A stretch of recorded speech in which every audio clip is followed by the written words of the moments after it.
Hello friends, ఈరోజు మనం చాలామంది యువత ఎదుర్కొంటున్న అతిపెద్ద సమస్య గురించి మాట్లాడుకుందాం. అదే పార్న్ అండ్ మాస్టర్బేషన్ అడిక్షన్. దీని నుండి బయటపడటం అసాధ్యం కాదు, కానీ అందుకు సరైన అవగాహన అవసరం. ఈ వీడియోను మీరు చివరి వరకు చూస్తే మీ లైఫ్ మీరు తిరిగి ఎలా స్వాధీనం చేసుకోవాలో మీకు పూర్తిగా అర్థమవుతుంది. ముందుగా మనం బ్రెయిన్లో ఉండే డోపమిన్ గురించి తెలుసుకోవాలి. డోపమిన్ అనేది ఒక ఫీల్ గుడ్ హార్మోన్. మనం ఏదైనా సాధించినప్పుడు లేదా సంతోషంగా ఉన్నప్పుడు మన మెదడు దీన్ని రిలీజ్ చేస్తుంది. అయితే పార్న్ వీడియోస్ చూసినప్పుడు మీ బ్రెయిన్లో డోపమిన్ అసాధారణ స్థాయిలో విడుదలవుతుంది. సహజంగా పెరగాల్సిన ఈ స్థాయి ఒకేసారి రాకెట్ల పైకి దూసుకెళ్తుంది. దీనివల్ల మీ బ్రెయిన్ అది ఒక సూపర్ స్టిమ్యులస్గా మారుతుంది. అంటే నిజ జీవితంలో దొరికే చిన్న చిన్న సంతోషాలు మీకు ఇక ఏమాత్రం ఆనందాన్ని ఇవ్వవు. ఎందుకంటే మీ బ్రెయిన్ ఆ హై లెవెల్ డోపమిన్కు అలవాటు పడిపోతుంది. ఒక్కసారి ఆ హై లెవెల్ డోపమిన్ కిక్ చూశాక మీ బ్రెయిన్ పదే పదే అదే కావాలని కోరుకుంటుంది. దీనినే అడిక్షన్ లూప్ అంటారు. మీరు ఒత్తిడిలో ఉన్నప్పుడు లేదా బోర్ కొట్టినప్పుడు మీ బ్రెయిన్ వెంటనే వెళ్ళి ఆ వీడియోస్ చూడు, నీకు హాయిగా ఉంటుంది అని సిగ్నల్ ఇస్తుంది.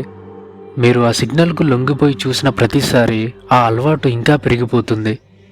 అతిగా మాస్టర్బేషన్ చేయడం వల్ల మీ శరీరంలో శక్తి తగ్గిపోతుంది. కేవలం శారీరక శక్తి మాత్రమే కాదు, చదువు మీద ఫోకస్ తగ్గిపోతుంది. ఏ పని మీద మీరు దృష్టి పెట్టలేకపోతారు. ఎప్పుడు చూసినా నీరసంగా ఉంటారు. చిన్న చిన్న విషయాలకు కూడా కోపడతారు. ముఖ్యంగా మీ బాడీలో జింక్ తగ్గిపోతుంది. మీ హెయిర్ ఊడిపోతుంది. ఇంకా మీ బాడీలో మెల్లిమెల్లిగా మీ మజిల్ లాస్ అవ్వడం మొదలవుతుంది. మీరు ఒంటరిగా గడపడానికే ఇష్టపడతారు. ఎందుకంటే మీ సంతోషం అంతా స్క్రీన్ ముందే ఉంటుంది. ఈ అలవాటు మిమ్మల్ని నలుగురిలోకి వెళ్లకుండా ఆపుతుంది. దీనివల్ల కమ్యూనికేషన్ స్కిల్స్ తగ్గిపోతాయి. సెల్ఫ్ కాన్ఫిడెన్స్ దారుణంగా పడిపోతుంది. చాలా గిల్టీగా ఫీల్ ఉంటుంది. పార్న్ అనేది నిజ జీవితానికి చాలా దూరంగా ఉంటుంది. అక్కడ చూపించేవన్నీ యాక్టింగ్ మాత్రమే. నిజమైన ఎమోషన్స్ కంటే కేవలం శారీరక సుఖానికే ప్రాధాన్యత ఇచ్చే మనస్తత్వం ఏర్పడుతుంది. ఇక దీని నుండి బయటపడాలంటే అది మీ చేతుల్లోనే ఉంది. ఒకసారి గట్టిగా నిర్ణయం తీసుకోండి. నేను నా జీవితాన్ని నాశనం చేసుకుంటున్నాను, ఇది నాకు వద్దు అని మీకు మీరే అద్దం ముందు నిలబడి చెప్పుకోండి. అసలు నేను ఇది కాదు, నేను చాలా పెద్ద తప్పు చేస్తున్నాను. వెంటనే ఈ ఎడిక్షన్ నుండి బయటపడాలని మీకు మీరే చెప్పుకోండి. మీరు ఏ సందర్భంలో పాన్ చూస్తున్నారు, ఏ సమయంలో పాన్ చూద్దామని అనుకుంటున్నారో గమనించండి. ఒంటరిగా ఉన్నప్పుడు మీకు ఆలోచన వస్తుందా? అయితే మీరు ఒంటరిగా ఉన్నప్పుడు మీ ఫ్రెండ్స్తో అయినా బయటికి వెళ్ళండి, లేదంటే ఏదైనా బుక్ చదవండి. ఏదో ఒకటి చేయండి, కానీ ఒంటరిగా మాత్రం ఉండకండి. ఏదో ఒక పనిని కాన్సన్ట్రేషన్ పెట్టి చేయండి. ఆటోమేటిక్గా పాన్ చూడాలనే థాట్ కూడా రాదు. కనీసం ఒక 90 days ఛాలెంజ్ పెట్టుకోండి. మన బ్రెయిన్లో న్యూరాన్లు రీవైర్ అవ్వటానికి కనీసం 90 రోజులు పడుతుంది. దీనినే రీబూట్ అంటారు. ఈ 90 రోజులు మీరు ఎట్టి పరిస్థితుల్లోనూ ఆ అలవాటుకు దూరంగా ఉండాలి. బ్రెయిన్ మిమ్మల్ని కంట్రోల్ చేయటం కాదు, మీరే బ్రెయిన్ని కంట్రోల్ చేయాలి.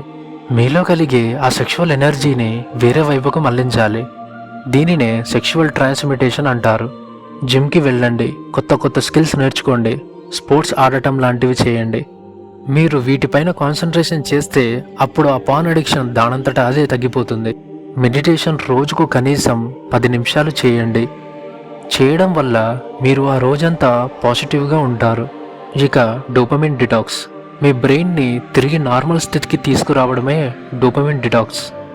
అంటే కొన్ని రోజులు మీరు సోషల్ మీడియాకి, జంక్ ఫుడ్కి, పాన్ లాంటి వాటికి దూరంగా ఉండండి.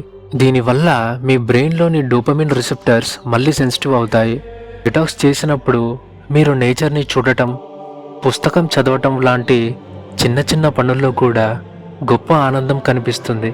అప్పుడు మీ బ్రెయిన్ మళ్ళీ సహజమైన పద్ధతిలో డోపమిన్ను విడుదల చేయడం ప్రారంభిస్తుంది. ఈ అలవాటు మొదలుపెట్టిన కొద్ది రోజుల్లోనే మీలో ఒక తెలియని ఎనర్జీ వస్తుంది. మీ సెల్ఫ్ కాన్ఫిడెన్స్ పెరుగుతుంది. మీ మార్పును మీరు గమనించినప్పుడు మీకు ఆ పాత అలవాటు మీద విరక్తి కలుగుతుంది. ఒకసారి ఆలోచించండి, ఆ వీడియోలు చూస్తూ మీరు ఎంత సమయం వృధా చేస్తున్నారో అని. గడిచిన కాలం తిరిగి రాదు, కానీ రాబోయే కాలాన్ని మీరే మార్చుకోవచ్చు. మీ భవిష్యత్తు మీ చేతుల్లోనే ఉంది. మంచి స్నేహితుల మధ్య ఉండండి. మిమ్మల్ని తప్పుదోవ పట్టించే స్నేహితులకు దూరంగా ఉండండి.